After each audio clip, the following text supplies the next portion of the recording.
अरे यार, खाने में क्या बनाया है? खाने में आज तो यार कढ़ी चावल बने हैं।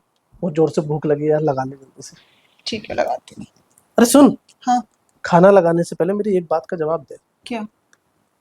तेरे हिसाब से इस दुनिया में सबसे ताकतवर इंसान कौन है? इस दुनिया में सबसे ताकतवर इंसान मैं हूँ। मेरा सवाल सही से सुन। इस दुनिया में सबसे ताकतवर इंसान कौन है? हाँ, वही तो मैंने भी बोला। इस दुनिया में सबसे ताकतवर इंसान मैं हूँ।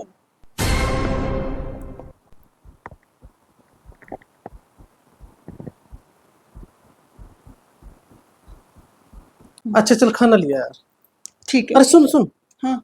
खाना लाने से पहले एक बात का जवाब और देते। हाँ। तेरे हिसाब से इस दुनिया में सबसे कमजोर इंसान कौन है फिर? इस दुनिया में सबसे कमजोर इंसान मैं हूँ। मतलब यार, बात समझ में नहीं आई।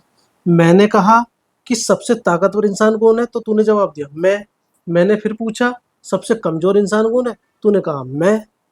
तो कमजोर और ताकतवर तो एक आदमी कैसे हो सकता है? या तो कमजोर हो सकता है या ताकतवर हो सकता है।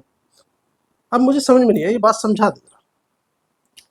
जब तक आपका हाथ मेरे कंधे पर था तब तक मैं इस दुनिया में सबसे ज्यादा ताकतवर थी, और जैसे ही आपका हाथ मेरे कंधे से हट गया मैं इस दुनिया में सबसे कमजोर हो गई। क्योंकि जब तक एक पति का हाथ उसकी पत्नी के कंधे पे रहता है वो पत्नी इस दुनिया में सबसे ज्यादा ताकतवर होती है, और जैसे ही उसके पति का हाथ उसके कंधे से हट जाता है वो इस दुनिया में सबसे ज्यादा कमजोर औरत बन जाती है।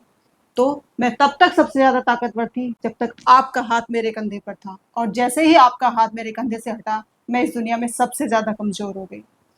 जब पति साथ होता है तो एक औरत कुछ भी कर सकती है, कहीं भी आ सकती है, जा सकती है, ना उसे किसी की परवाह होती है, क्योंकि उसे पता होता है कि उसके पति का हाथ उसके कंधे पर है। और जैसे ही उसके पति का हाथ उसके कंधे से हट जाता है तो उसे हर जगह जाने से पहले 10 बार सोचना पड़ता है। उसे लोग पूजा पाठ में बुलाना पसंद नहीं करते, अपने घर बुलाना पसंद नहीं करते, पूजा पाठ में बैठने का अधिकार उससे खत्म हो जाता है। तो जिसके पास पति है प्लीज उसकी इज्जत करें, रिस्पेक्ट करें, उसे प्यार दें। फिर आजा यार, सबसे ताकतवर इंसान ही बना मैं तुझे है।